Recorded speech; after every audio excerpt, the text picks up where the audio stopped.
Let us now learn about the place value. Saka place value iyi ndiyo chi abacus, like that.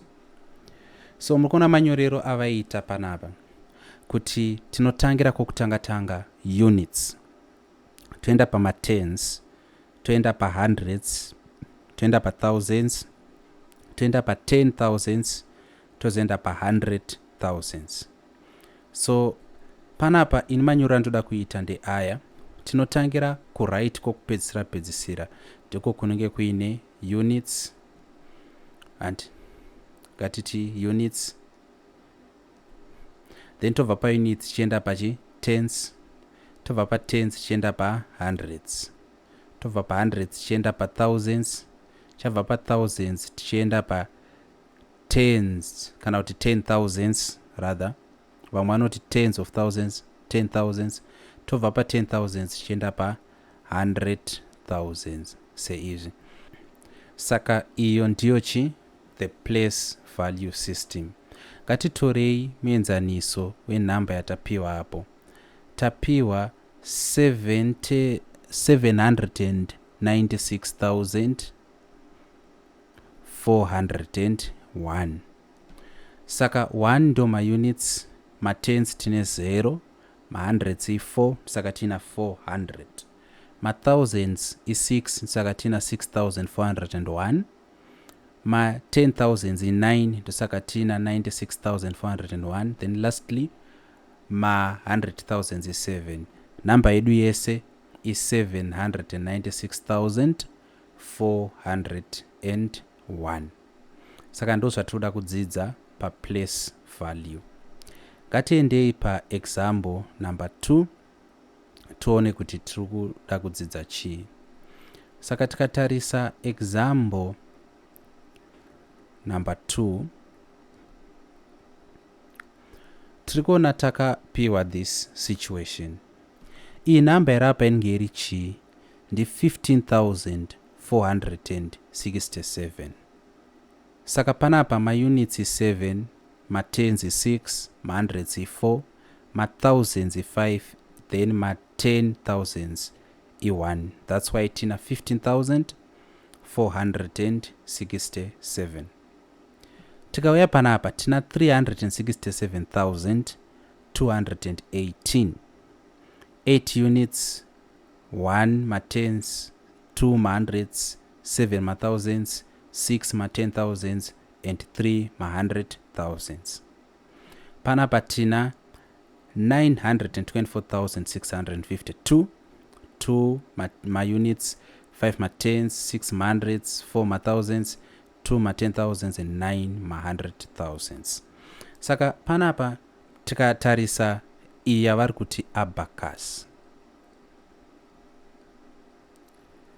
Anditi tinoona kuti abacus inenge yakadai so. Ngatitorei muenzaniso uri simpler, thousands, hundreds, tens, units yobva yadai so. Ndoziva zvakaita abacus. Ngatiti namba yatoda kunyora i 2,461.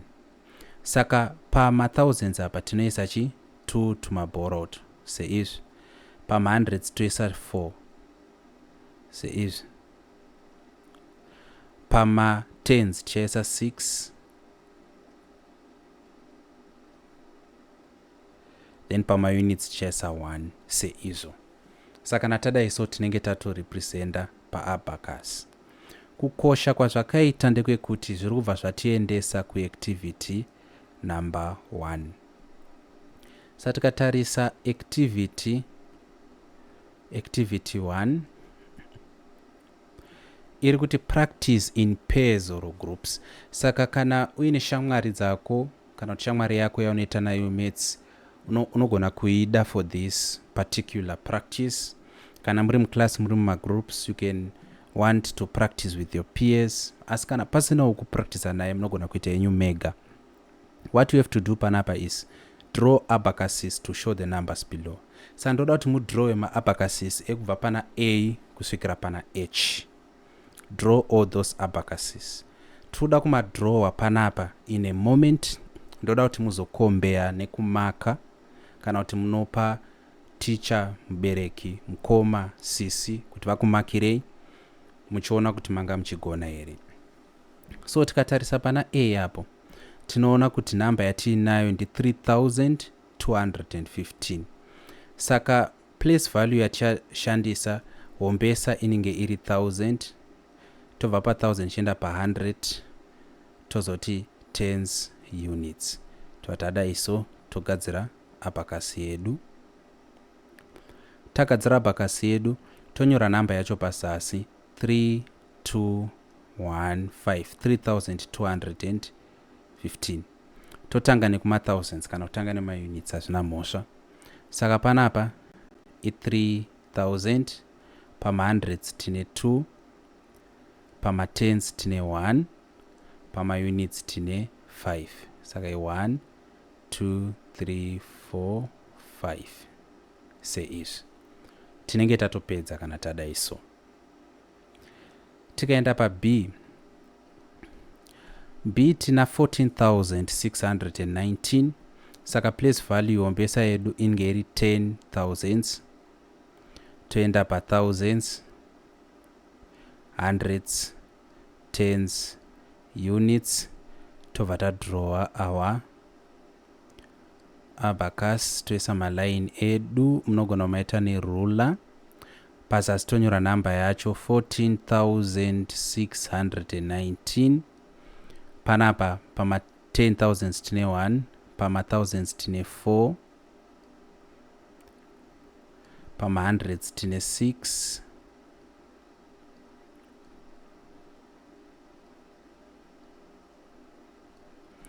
pama tens tingorine 1, then ma units tine 9. Sanchatsokodzera 1 2 3 4 5 6 7 8 9. Saka 9 ndiyo namba wombesa yatinogona kunyora apa. Andika 9 ndiyo namba wombesa yatinogona kunyora. C ndi 32,419. Saka pa place value wombesa inge iri 10,000s.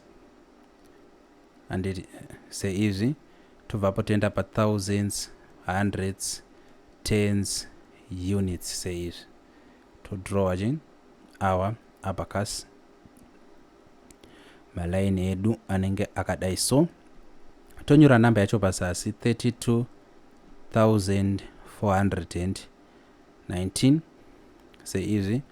Pama 10,000s tine 3, pama thousands tine 2, pama hundreds tine 4, pama tens tine 1, then pama units tine 9. Sanchatsokodzera 1 2 3 4 5 6 7 8 9 seizvi. Ngatidzike zvishoma tiinde pa D. Saka pa D tine 609,421. Place value wombesa inenge iri 100,000s.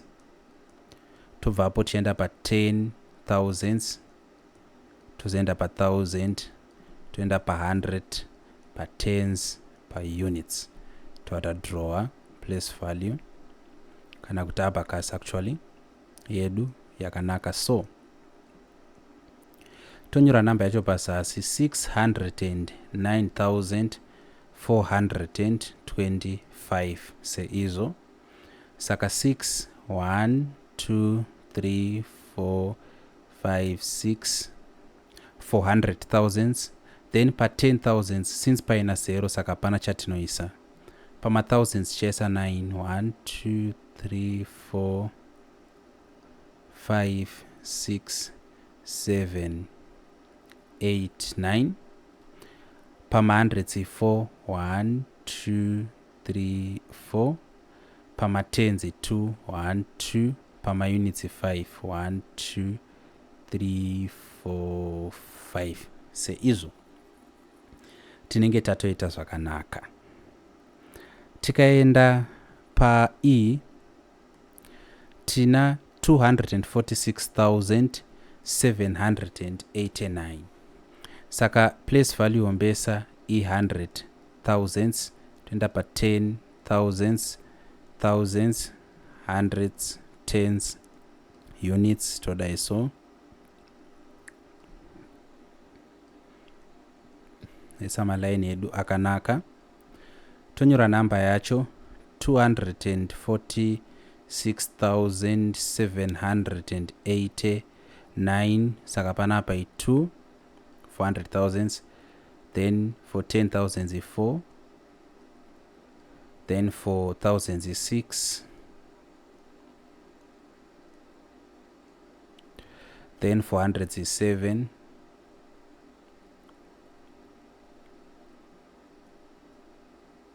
seizo then for tens i8 chakapa ndakutsokodzera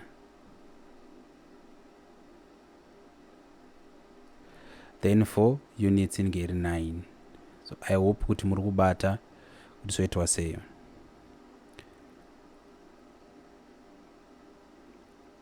yeah something like this imimiwo munokwanisa kutodrowa zihombe kuitira kuti munyatsokuratidza kuti zviri kufamba sei musazonyanya kutsokodzera tsokodzera zvandaita apo so let us try kudrowa hombe next time ngatindei pa f saka panapa ngatidrowe hombe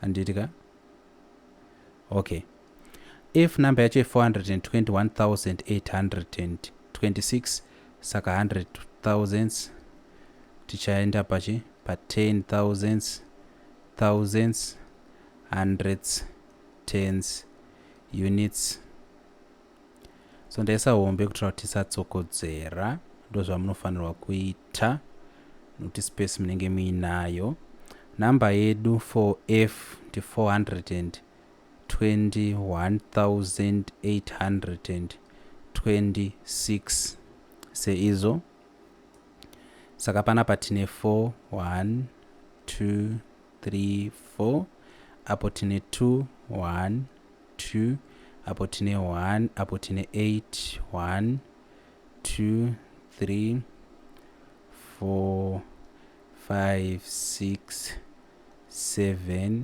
8 apo tine 2 1 2 apo tine 6 1 2 3 4 5 6 seizo muona yanyatsokubuda kana abhakasi yedu tikaita kuti ive hombe zvishoma ngatitei the same thing for g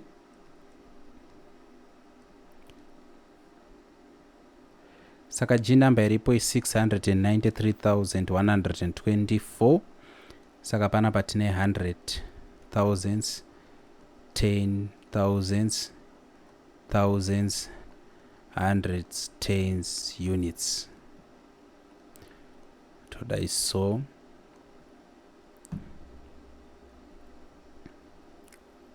like this then 693,124 saka 6 pekutanga 1 2 3 4 5 6 9 1 2 3 4 5 6 7 8 9 seizo 3 1 2 3 1 1 2 1 2 3 4 like that.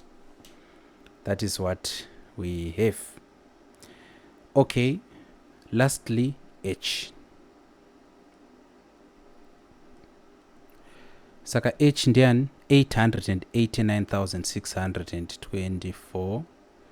So ngaida so chatangira pa 100,000 toya pa 10,000 choya pa thousands.